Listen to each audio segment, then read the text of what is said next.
Welcome to Elon Beyond the Bricks, the podcast that takes you behind the scenes of Elon University to explore the stories, ideas, and innovations shaping our community. Each episode will talk to individuals who are making a difference in the world and explore the values and experiences that make Elon so special. We hope you'll find stories that inspire and challenge you, and perhaps even spark new ideas of your own.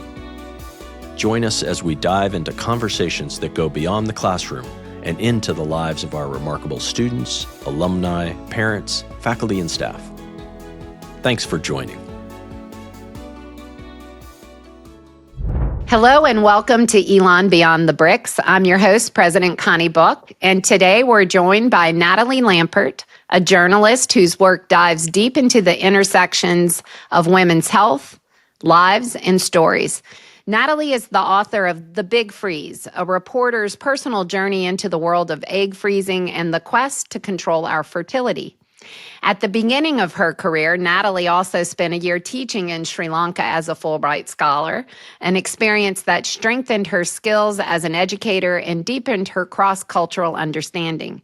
Joining us as Natalie shares her insights on journalism, her creative processes, and her time at Elon University and how that prepared her for an incredible career. Natalie, I think you graduated in 2011, and I'm so grateful that you've joined us today. Welcome to the show. Thanks so much, Dr. Book. It's great to be here. So to get us started, I know I've seen your work in the New York Times, Marie Claire. I shared my daughter was so excited to read your book recently, and we had a long discussion about it. And then after that, we celebrated by watching the IVF movie that's on Netflix. So we had a full throttle. So tell me about this. It's such an exciting topic to consider.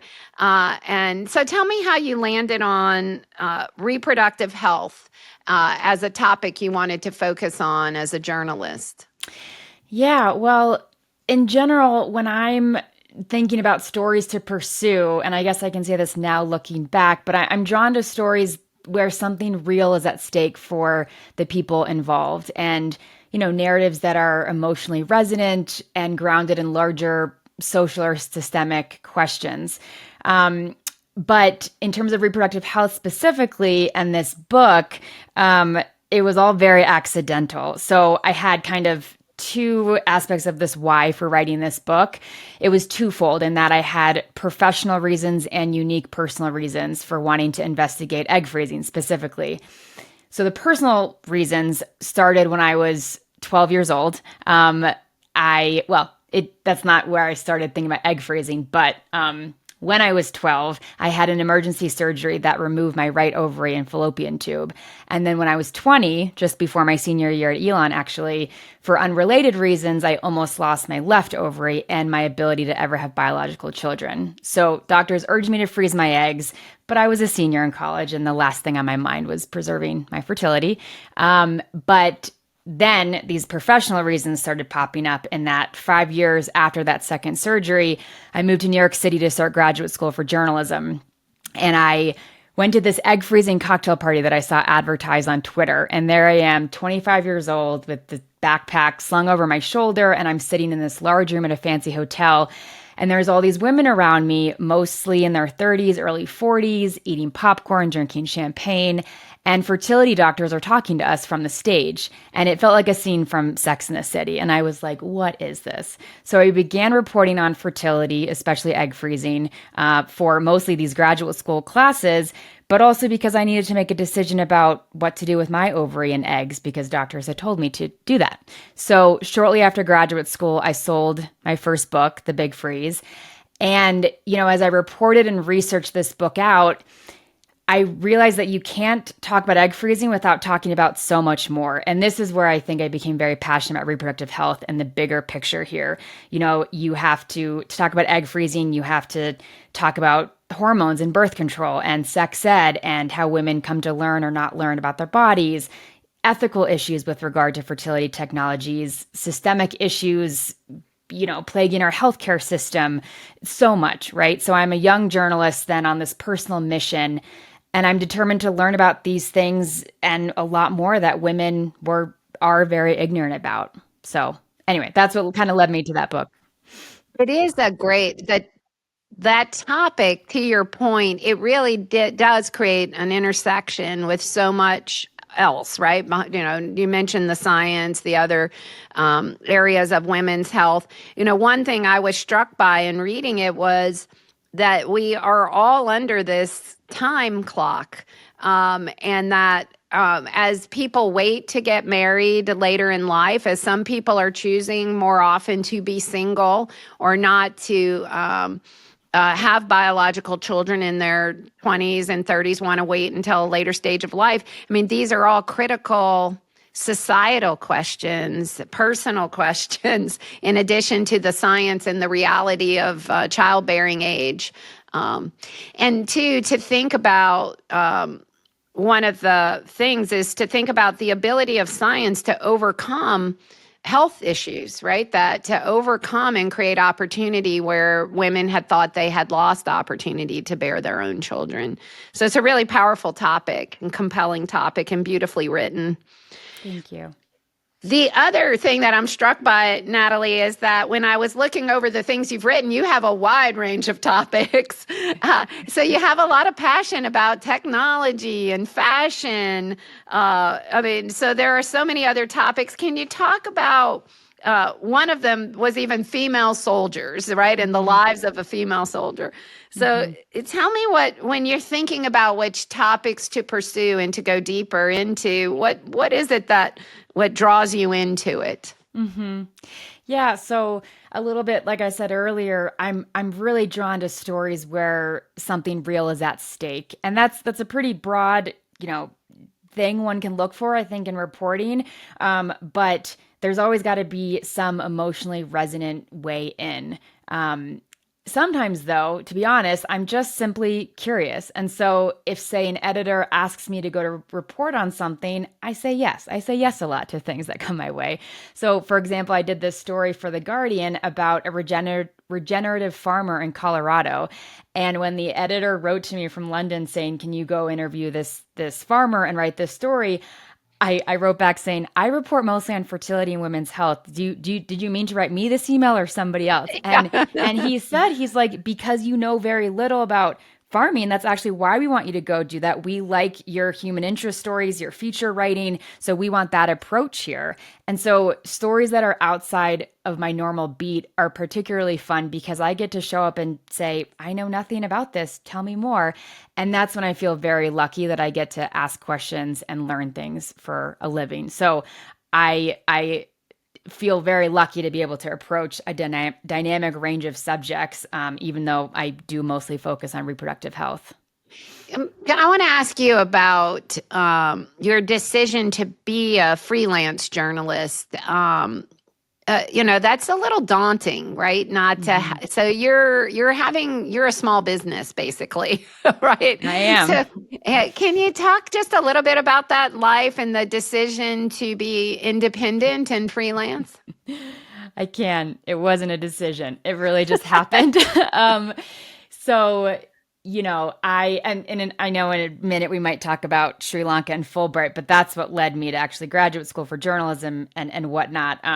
But in terms of pursuing a career as an independent journalist, I went to graduate school for journalism and didn't really know what I was going to do after. And when I started kind of accidentally reporting on egg freezing and it led to this book, I was 27 years old when I signed with the literary agent and we sold my book and I had no idea what I was doing. And when I teach now, I tell students, when your dreams come knocking, you don't ask them to come back later. You just kind of figure it out.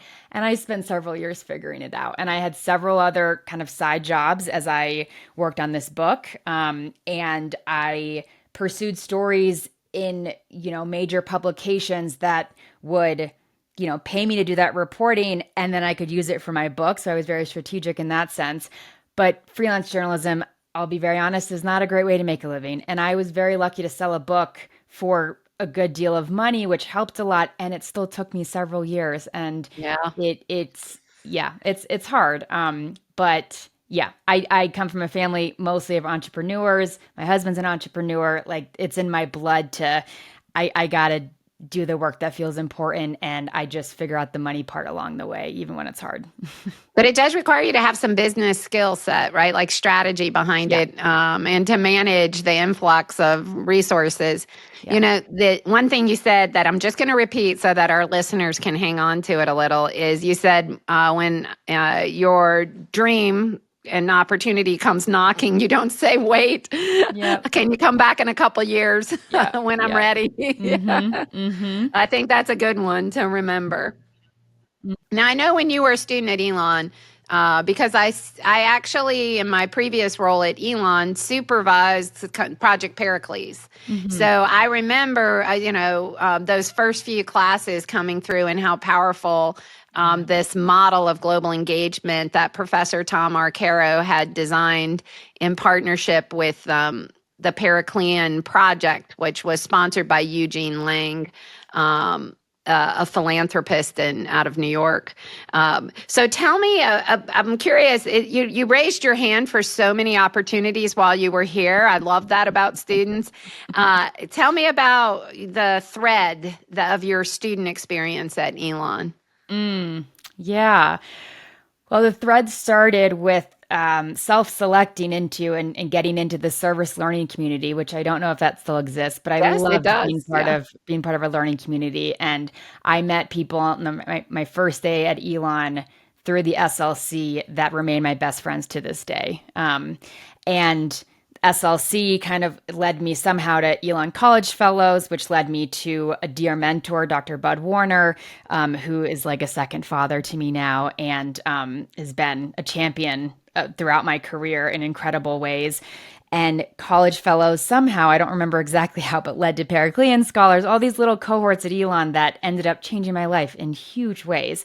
And Periclean, I think, was an huge influence. Dr. Krista Rangala was our mentor, and her husband, Sri Lankan. She had this deep connection to the country.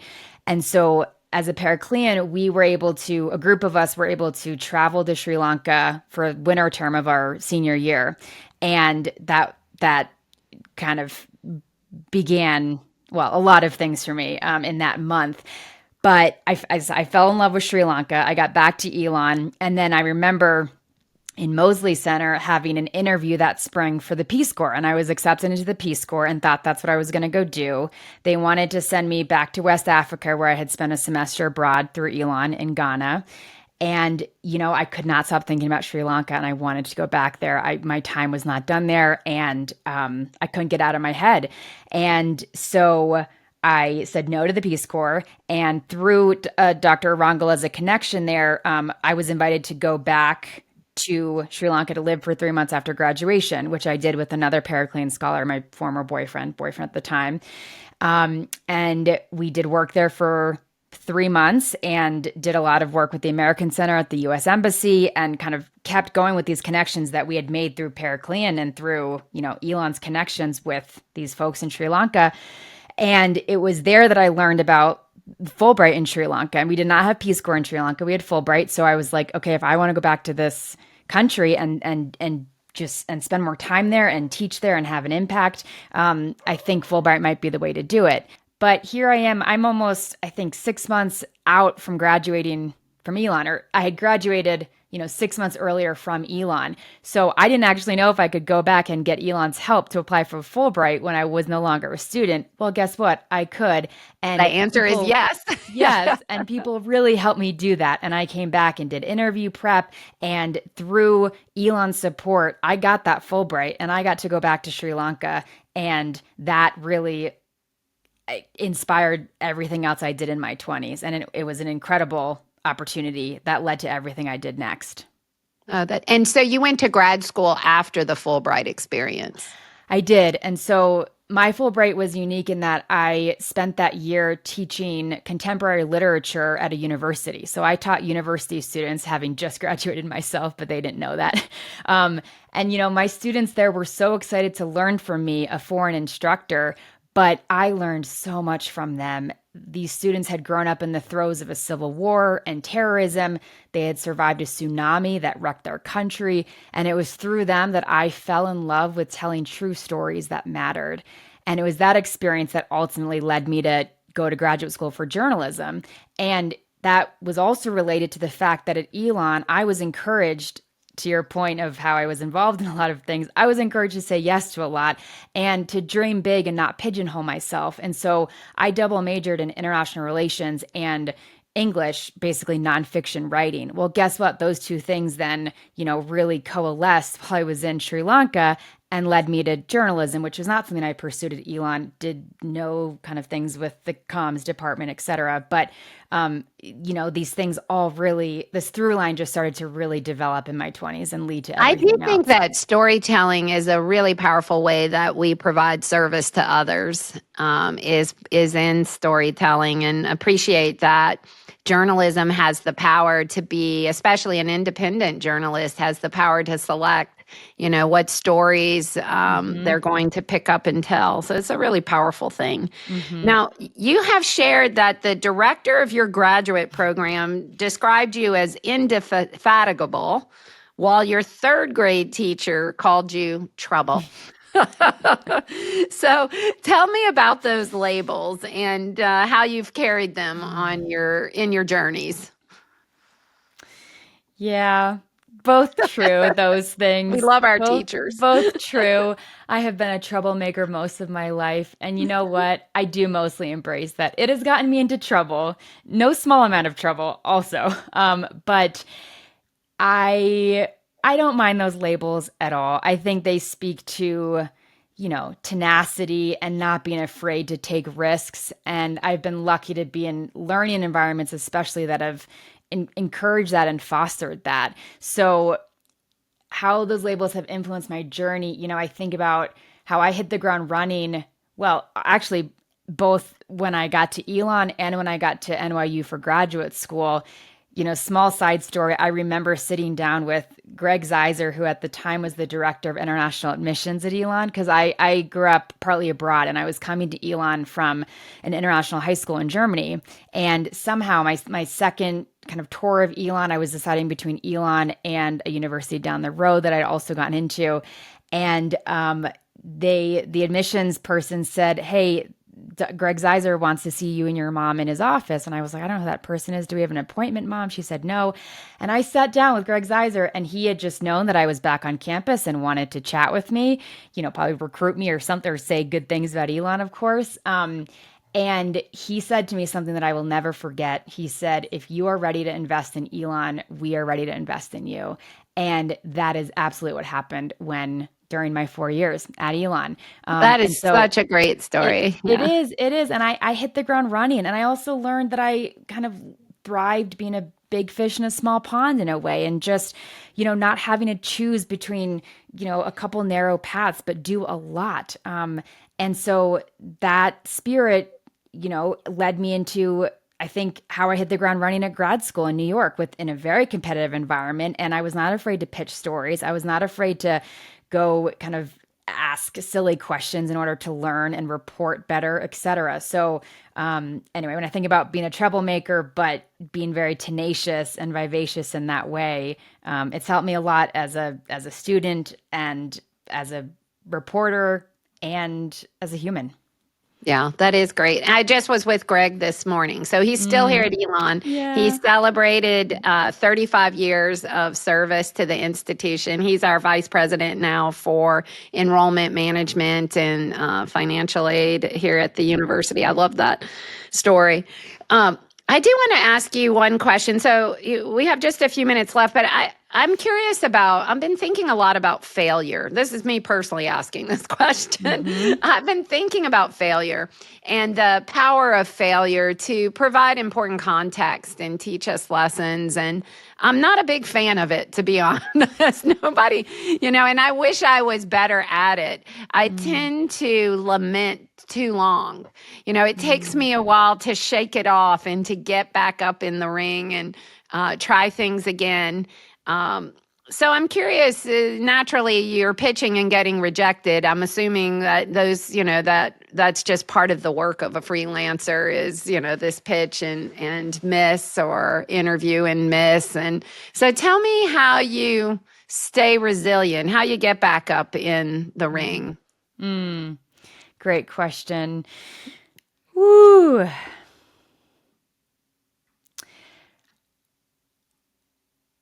I think one way that I get back up in the ring is I try to make it easy for people to say yes to me when I want something. So with pitching, I can get rejected from a certain publication, tweak it a little, take it somewhere else. So that helps, It's usually not a black and white, like you can't do this thing. An editor not wanting a story from me does not mean that story is not worth pursuing. Same with books, same with relationships, sometimes same with a lot of things in life. So I try to have thick skin. I'm a pretty sensitive person and it's hard. I don't like being rejected. I don't like being bad at things.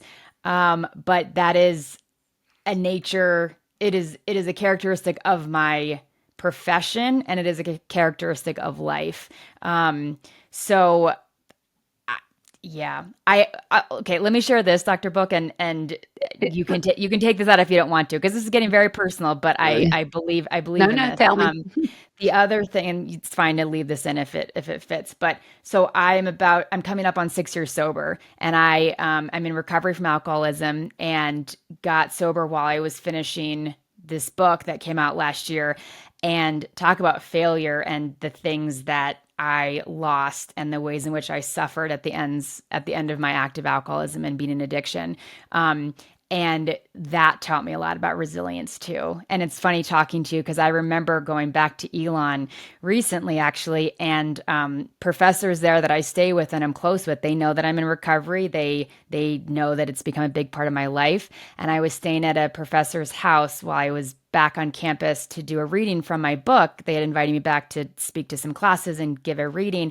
And one night there, I was just there for a few days, but I went to an AA meeting in Burlington, and it was really humbling to be there at a meeting and to be back at Elon, this place that, gave me so much, and here I am embracing success and failure and being human and all of that. So when I think about resilience, I think more about that type of overcoming things, more so than getting rejected, from editors for stories.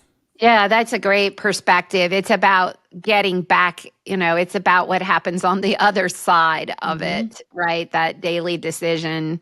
I love that. And to be quite honest, I have a physical response when people say no. Like I feel it in my gut. And I'm like, whoa, that's just, and I had a colleague that said every time somebody says no, in their heads, they go, maybe. I thought, it's all about how, our willingness to frame, and then, these daily commitments, to your point, that we make about the kind of life we want to live, right? And how powerful that is. I'm also a big believer in when people or the universe says no, that it's usually for a reason and other things happen. I remember this happened to Elon. One of my first kind of big rejections was I applied for a Lumen scholarship fellowship and did not get it. And I had gotten a lot of other things I had applied for Elon. And I took that very personally. And it's good I didn't get it, because the thing I was applying to kind of study didn't make sense. And I ended up doing an incredible project in Ghana under the kind of supervision of Dr. Bud Warner, my college fellows person. That all led me to journalism too. I remember a Ghanaian miner in a mine. I was studying extractive industries, and a Ghanaian miner looked at me, and I was having him sign my IRB forms and stuff, which was just it didn't make any sense. And I had a translator there, and the translator translated from this man, this miner, who looked at me and said, "Are you going to help me tell my story?" And I've never forgotten that. And that's also linked to me then pursuing telling stories for a living. None of that would have happened if I had gotten the Lumen and done this other project that I was proposing, So I believe that the no's matter too, whether they turn into maybes, but you're usually then just kind of shepherded down a different path that's going to be more remarkable than you could have ever imagined. That is such good reminder that the no often forces us into a whole nother bucket of life that ends up flowing with the water rather than against. Yeah. And I know you said that Ghanaian experience, you drew on it as you made the decision about Sri Lanka and about the Fulbright, and how much that changed the course of our life. Mm-hmm. Any final thoughts you want to leave for our Elon community today, Natalie? It's been such a joy to visit with you. Oh, boy, this has been just such a pleasure. What to say to the Elon community. I love you all. Elon has shaped me in so many ways. I could not be more of a fangirl for this university. And I say it all the time. And I'm so thrilled to be part of the Elon family. And it really was a joy to be here today. So thank you, Dr. Book. It is such a heartwarming experience to hear you talk and to hear the power of your education and how it has unfolded in your life, and then how much you embraced it. I always say learning is the everyday miracle that we have, that we can learn something new and that it changes our lives and then the course of our families, ultimately our family and the future of much of the world, because we learned something new. It really is powerful. So thank you. Thanks for sharing your insights in The Big Freeze. So I learned something. I learned a lot when I read The Big Freeze. And so congratulations on that new body of work, and really excited for you, Natalie. Thank you for taking time with us in our Beyond the Bricks. Thank you so much. Thanks for joining us on this episode of Elon Beyond the Bricks. Please subscribe to the podcast so you never miss an episode, and leave a review to help others discover the conversations that matter. Thanks again for listening, and we'll see you next time.